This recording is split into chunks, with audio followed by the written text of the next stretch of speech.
कहानी की शुरुआत एक छोटे से गांव से होती है, जहां एक किसान परिवार रहता था। इस परिवार में 3 सदस्य थे: रामनाथ, उनकी पत्नी सरोज और उनका बेटा मोहन। रामनाथ एक मेहनती किसान थे और अपनी पत्नी और बेटे से बहुत प्रेम करते थे। उनका जीवन शांतिपूर्ण और खुशहाल था। लेकिन इस सुखी परिवार में एक दुखद मोड़ तब आया जब सरोज की अचानक बीमारी के कारण मृत्यु हो गई। सरोज की मृत्यु ने रामनाथ और मोहन दोनों को गहरे शोक में डाल दिया। मोहन उस समय केवल 8 साल का था और अपनी मां के बिना खुद को असहाय महसूस करता था।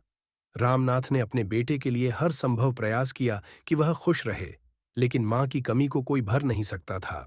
गांव के बुजुर्गों और परिवार के मित्रों ने रामनाथ को समझाया कि मोहन के लिए उसे दूसरी शादी कर लेनी चाहिए, ताकि घर में किसी महिला का सहारा मिले। रामनाथ ने काफी सोच विचार के बाद यह निर्णय लिया कि वह शादी करेगा।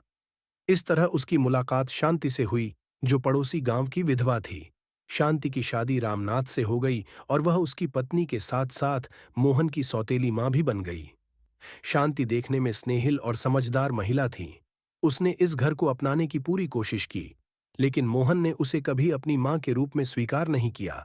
शादी के बाद शांति ने घर की सारी जिम्मेदारियां संभाल लीं। वह मोहन के लिए मां जैसा प्यार और देखभाल दिखाने की कोशिश करती थी, लेकिन मोहन हर बात पर उसका विरोध करता था।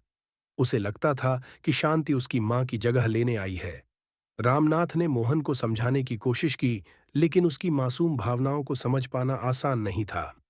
शांति ने भी कई बार मोहन से दोस्ती करने की कोशिश की, लेकिन हर बार उसे असफलता ही हाथ लगी। शांति ने मोहन के व्यवहार को सहन किया और उसे समझने की कोशिश की। वह जानती थी कि एक दिन मोहन उसे जरूर समझेगा। उसने अपने काम से मोहन को खुश करने की कोशिश की। स्कूल में मोहन की हर जरूरत का ध्यान रखा और जब भी मोहन बीमार होता, शांति उसकी पूरी देखभाल करती। धीरे धीरे मोहन को यह एहसास होने लगा कि शांति सच में उसका भला चाहती है, लेकिन वह अपनी भावनाओं को व्यक्त नहीं कर पाता था। एक दिन स्कूल में मोहन का झगड़ा हो गया और वह बुरी तरह घायल हो गया। शांति ने उसे अस्पताल ले जाकर इलाज करवाया। उस दिन उसने मोहन का हाथ थामकर कहा, मैं तुम्हारी माँ नहीं हो सकती, लेकिन मैं हमेशा तुम्हारे साथ हूँ। तुम्हें जो भी चाहिए मैं करूंगी। शांति की ये बातें मोहन के दिल को छू गईं। उसे पहली बार महसूस हुआ कि शांति सच में उसे प्यार करती है। उस दिन के बाद मोहन का व्यवहार बदलने लगा। उसने शांति को धीरे धीरे अपनाना शुरू किया। वह अब शांति की मदद करने लगा और उसे मां कहकर पुकारने लगा। रामनाथ भी अपने परिवार के इस बदलाव को देखकर खुश था। अब शांति और मोहन के बीच का रिश्ता केवल सौतेली मां बेटे का नहीं था, बल्कि वह एक सच्चे और गहरे रिश्ते में बदल गया था। शांति ने जिस धैर्य, समझदारी और प्यार से इस परिवार को जोड़ा, वह वास्तव में प्रशंसा के योग्य था।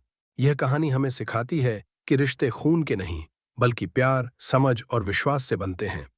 सौतेली मां का रिश्ता भले ही समाज में संदेह की दृष्टि से देखा जाता हो, लेकिन इस कहानी ने साबित कर दिया कि सच्चा प्यार और धैर्य हर बाधा को पार कर सकता है।